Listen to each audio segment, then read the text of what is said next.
So I've been in Romans 8, and it is still a fresh place.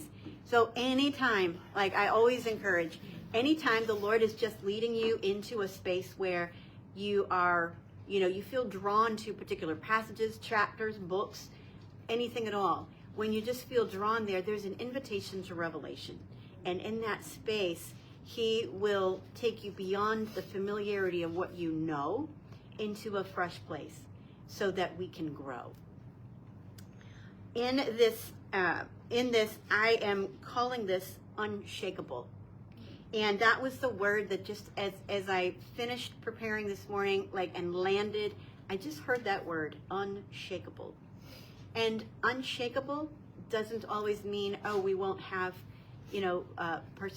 persecutions and problems and, situations that are and struggles that are painful to walk through, even with him. But in that, we know that no matter what is going on in us, around us, we know that love is restoring us, love is carrying us. And then this I wrote, because of Jesus, we have no condemnation, no accusation, no separation, and no defeat. No condemnation, no accusation, no separation, and no defeat. And that is the message of Romans 8. Number 1, no condemnation. So we start at the place of no condemnation in Romans 8. Why? Because we just went through in Romans 6, 7, you learned about, and somebody out there is going, 6, 7. So I caught you. And in Romans 6 and 7, we learn about the law. We learn that we have power over sin, that grace gives us power over sin, but we still have the power to choose our master. Paul said, and he's walking through the battle of the flesh and the spirit. And some people read that like that's exactly where we still live. And we do not. We do not. Because he said, essentially, that's exactly where I would be if it were not for the power of grace, the power of what Jesus' life did. And so because of the power of Jesus' life, and his life is the grace of God in us, and because of that, he's our righteousness, or I say, he is everything that is right. He's not just right with God, he is everything that is right. He is everything that is completely restored. And so when he put his life in us and joined us to him, he gave us his righteousness. And so that's the point. Because now he gave us his righteousness, gave us his rightness, then our righteousness, our rightness is him. So therefore there's no condemnation. Why? It's not because, you're never going to mess up again. No, you're going to grow into the wholeness that's already in you. You're going to grow into the righteousness that's already in you. But it's his, and it's already yours, and it's fully yours. There's no partial download. You have him in full. You're growing into him. We are all growing into him. And as we grow into him, then we become more like him, and we become love. But as we're studying, and as that word becomes part of us, and his spirit comes alive on that word, then we become that word. We become love. And in that, there's no condemnation. And so when I talk to people and they say, I just can't forgive myself, what they're saying is, I can't download the full grace that was already bought for me. I somehow can struggle through to learn how to forgive other people because I know it's the right thing to do. But they'll continue to beat themselves up about something that happened yesterday, 10 years ago, 20 years ago. And so that's why we start in this place where we all go, oh yeah, I know, no condemnation. But if you carry any condemnation towards yourself or towards other people, then you don't know what you think you know. Then there's a deeper space of revelation for him. There's not even a condemnation in receiving that revelation. It is to say, here's a fresh place. Here's a deeper place in him where you say, there's no condemnation. There is none. because of him. Because his identity is completely ours. And so the moment we still think that we have an identity that is based on the flesh nature, well, that's just who I am, then you're going to have room for condemnation, because that's still part of your identity. But in him, his full righteousness is ours. His full life is ours. Everything he redeemed and restored is ours. And we're growing into him. Okay? No condemnation. No condemnation. Not for yourself and not for other people. So when you hear of a situation that is so like tragic and you say, wow, this happened. Even in that, there's no room for us to operate in condemnation. Even when I see people who are not acting right, even though I know Jesus has made us right, Jesus made them right on the cross, and when he resurrected, he said he joined us to him. But sometimes you and I look at situations and you're like, well, these people are not acting right. And sometimes these people aren't believing right. And even in that, there's no room for condemnation. Why? Because we're in him. And so not only do you not receive condemnation, you also don't operate in it. Right? Right. Amen. And the next thing is there's no accusation. Verse 33, 8:33. Who then would dare to accuse those whom God has chosen and loved to be his? God himself is the judge who has issued his final verdict over them, not guilty. Who then is left to condemn us? Certainly not Jesus, the anointed one, for he gave his life for us. Even more than that, he's conquered death and is now risen, exalted, and enthroned by God at his right hand. So how could he possibly condemn us, since he is continually praying for our triumph? Two things here. One, you can't operate in condemnation if the life of Jesus is flowing through you. Two, Jesus is constantly praying for our triumph. Good news. He's praying for your triumph. He's praying for your victory. And no matter what is going on, he's saying, I am praying for Kathy Fowler's victory. I am praying for Dana's victory. I am praying for Tina's victory. I am praying because he says, I am continually praying, because he continually sees in you his life, his nature, and the identity that he's placed in you. He knows what he's placed in you. You're growing into revelation of what he's placed in you, but he knows. And so in that space of intimacy and abiding, he is revealing himself to you, because there is a part of his nature that is fully manifest in you. And he is praying for your triumph, because your triumph is his life in and through you. And when you are praying for other people, if you are praying for their triumph, you cannot be operating in condemnation. Good news. No matter what people are doing, no matter what you see, that you kind of go, well, that's not right.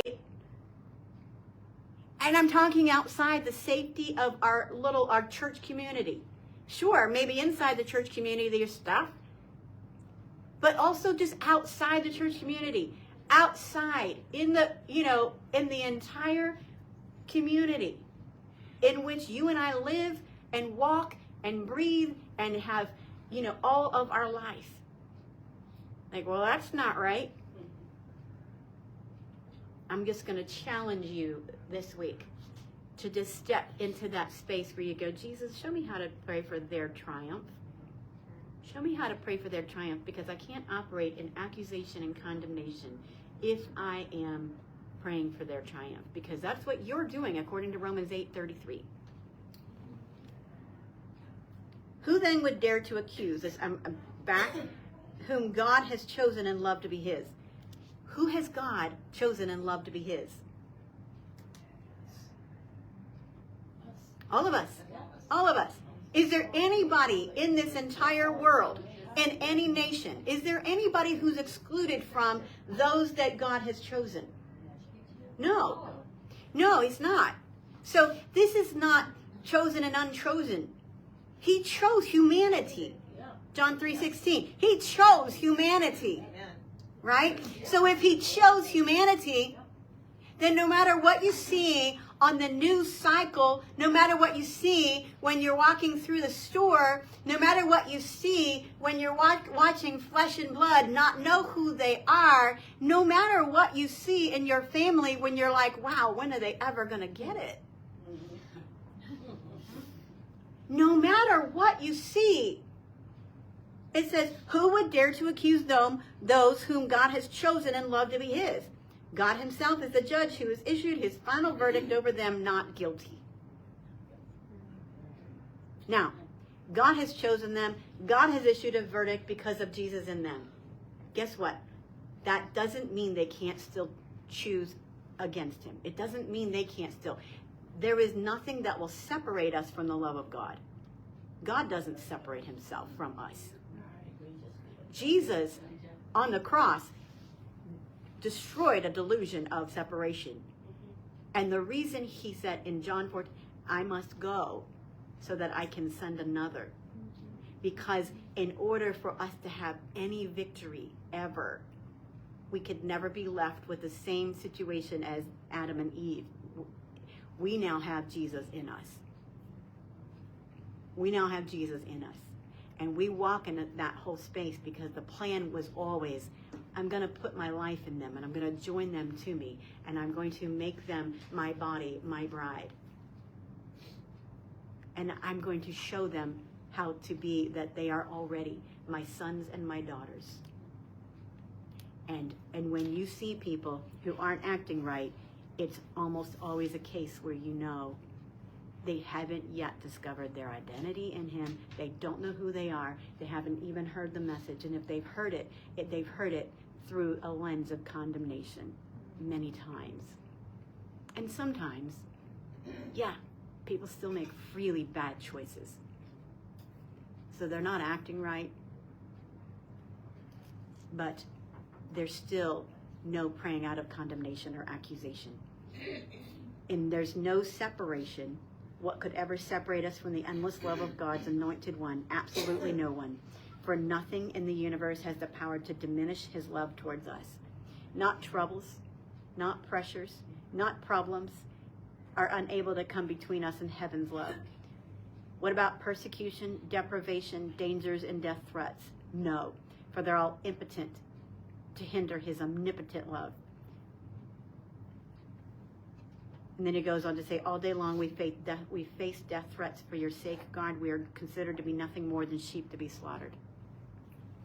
And so this is not, everything's going to be okay. You're not going to have any problems, any situations and persecutions. This is, no, even when you go through this. You're talking about people who faced death threats for believing what? For believing the gospel of grace, for believing that you don't have to earn it through the law, for believing that there is a way to God that does not involve, obeying all the rules, coming into the temple and paying this and doing this, all the things. That doesn't include all these things, and the reason it was always about the people who gained power and agreed out of that structure. Okay. And so the gospel of grace completely, that's what drew persecution.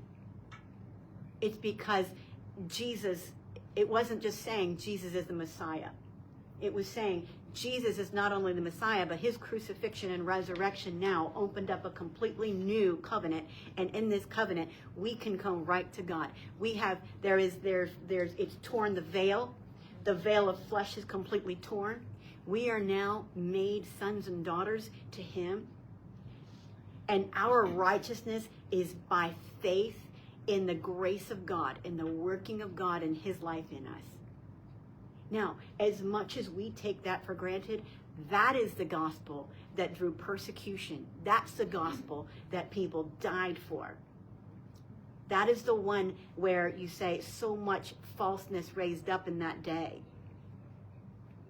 And it was because the enemy and the spirit of religion hates the gospel of grace.